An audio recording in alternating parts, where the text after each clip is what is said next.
বলেছেন ওয়াইন কুতিলতা আও হুররিকতা, তোমাকে আগুনে পুড়িয়ে দেওয়া হোক বাতিলের সামনে মাথা নত করবে না। যাকাতুল ঈমান মান রাদিয়া বিল্লাহি রাব্বান। ইব্রাহিম তাই শিখিয়েছেন, আগুনের ভিতরে নিক্ষেপ করা হয়েছে, জান বাঁচানোর অজুহাত দিয়ে আগুনের সামনে থেকে বাঁচার জন্য তিনি ইব্রাহিম আলাইহিস সালাম নমরুদের আগুনের সামনে মাথা নত করেন নাই। মুসা ফিরআউনের কাছে মাথা নত করেন নাই। চ্যালেঞ্জ যখন আসে তখন কৌশল করা জায়েজ নেই। ইতিহাস পড়ুন, হুযায়ফা ইবনুল ইয়ামান রাদিয়াল্লাহু তাআলা আনহুকে রোম সম্রাট শুনেছিল মুসলিমদের ঈমান খুব মজবুত, তারা বাতিলের কাছে মাথা নত করে না, ঈমান ত্যাগ করে না। সেজন্য সে বলল তার গোয়েন্দাদেরকে কয়েকজন মুসলিমকে ধরে নিয়ে আসো, খবরদার মারবে না, আমি পরীক্ষা করব তাদের এইটা কি চাটামি নাকি বাস্তব।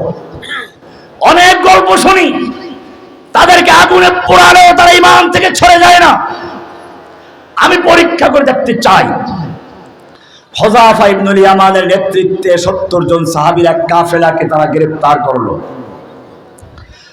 এদের মধ্যে দলনেতা হুযায়ফা ইবনুল ইয়ামানকে আলাদা করলো।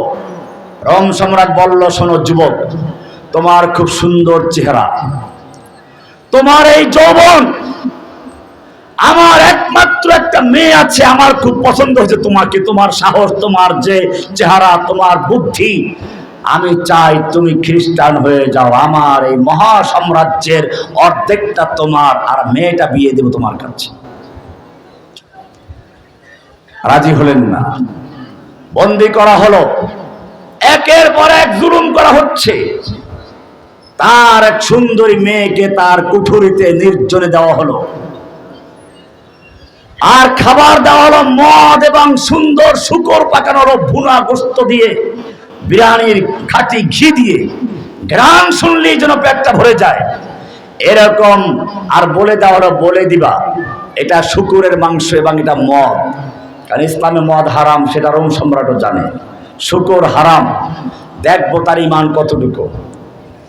সুন্দরী যুবতী মেয়ে তার রুমে আছে, দামি খাবার তার রুমে আছে, কিন্তু ক্ষুধায় তার পেট চলে যাচ্ছে, জীবন চলে যাচ্ছে।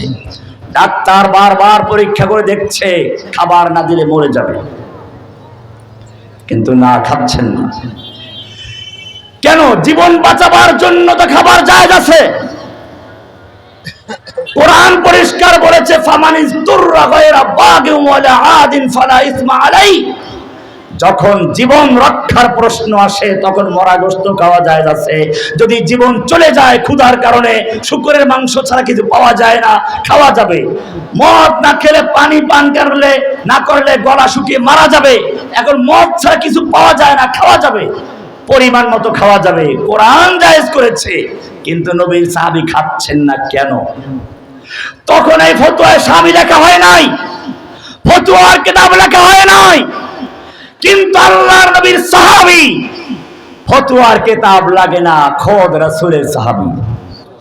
সেজন্য বলেছিলাম, আসমানি কিতাব যে ব্যক্তি মুখস্থ করে তাকে বলা হয় হাফেজে কোরআন, আর কোরআন যার উপরে নাযিল হয়েছে তার দিকে যে তাকায় তার নাম সাহাবী। সাহাবী আল্লাহর নবীর ছাত্র, তিনি জানেন এইটা সাধারণ অবস্থা নয়।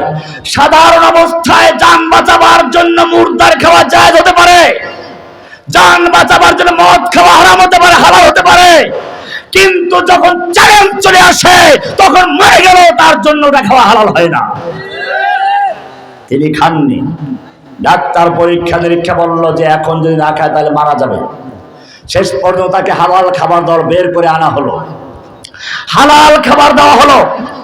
তারপরে বলা হলো, যুবক এখন আমি আমার ওয়াদার উপরে, অঙ্গীকারের উপরে অটল আছি, এখনো যদি তুমি খ্রিস্টান হয়ে যাও তাহলে তোমাকে আমি আমার মেয়ে দিয়ে দেব, রাজ্যের তার সম্পূর্ণ অক্ষমতা তোমাকে দিয়ে দেব।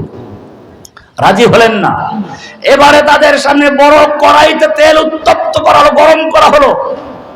তার সঙ্গীদের এক একজনকে তেলে ছেড়ে দেওয়া হচ্ছে, মুহূর্তে ভুনা হয়ে যাচ্ছে, রোস্ট হয়ে যাচ্ছে, আস্তা মানুষের রোস্ট। সামনে দেখতে পাচ্ছেন, তার চোখ দিয়ে পানি পড়তে লাগলো। কারণ তাকেও তো এখনই রোস্ট করা হবে। আমার বাস্তব অভিজ্ঞতা আছে।